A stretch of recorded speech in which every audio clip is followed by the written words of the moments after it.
Good morning, folks. Today's news is going to be relevant, fascinating, pleasantly unexpected, and then straight into the twilight zone. But we begin, as always, over at spaceweathernews.com. We're checking out the last 24 hours on our star. Good thing the news articles are interesting today, or I'd be in danger of boring you. Nothing to see, no solar flaring either, as the sunspots are concentrated on the northwest limb departing, tiny, simple, and heading out of view. Solar wind here, you can see purple is coming down, the stream is calming very slowly, which is why although geomagnetic storms have ended, we still reverberate, taking our time to calm completely. Next stream will be from the central coronal hole coming in from the left. It hit center longitudes last night, and that CME that went off the north is ready to couple tonight or tomorrow. The earthquake watch ramps up once again through the weekend. Ready for some fun? We're starting with something most observers take about 50 days to realize when they start watching. Space weather has got to be affecting the animals. Major beachings and strandings and animals out of place has such a temporal correlation with major events involving the sun, NASA's going to break it down. They expect to be done with a major study by this fall. Up next, an incredible simulation of a supernova eruption leaving a magnetar behind.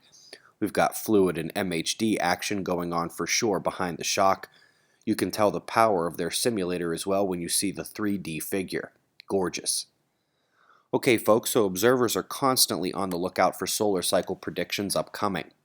So I was intrigued from the outset when I saw this, but then scrolled down and oh baby, looks like someone struck gold.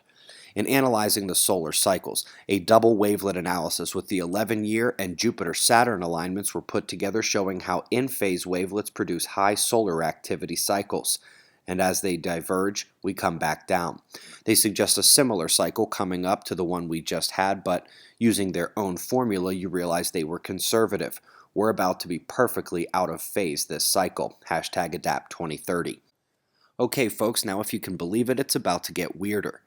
We've got a monumental coordination of huge names in astronomy and astrophysics from top universities and organizations.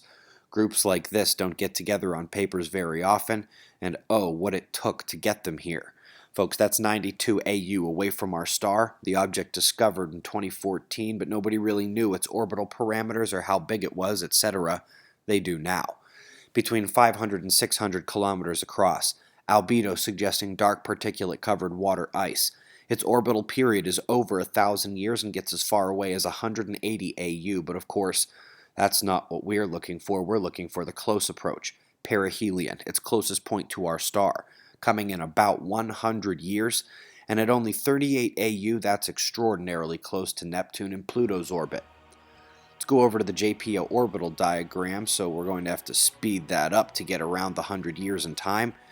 You can see its tilt compared to the other planets, its ellipse of an orbit. We're calling it DD for distant dwarf, but in a century it's not going to be so distant. Notably, Neptune and Pluto won't be anywhere near its perihelion point when it gets there, but it will be aligning with the Sun and a couple other big players in the system. Only about 100 years away, and it's going to be approaching the orbital path of Pluto. See you then, bro. Folks, we're really down to the wire here. Observing the frontier is just 2 months away. We've got hands to shake and an earthquake forecasting model to deliver. Right now, we've got pressure and radar forecasts, null school up through the atmosphere, and shots of our star to close. It's 4:20 a.m. in the new Valley of the Sun. Eyes open, no fear. Be safe, everyone.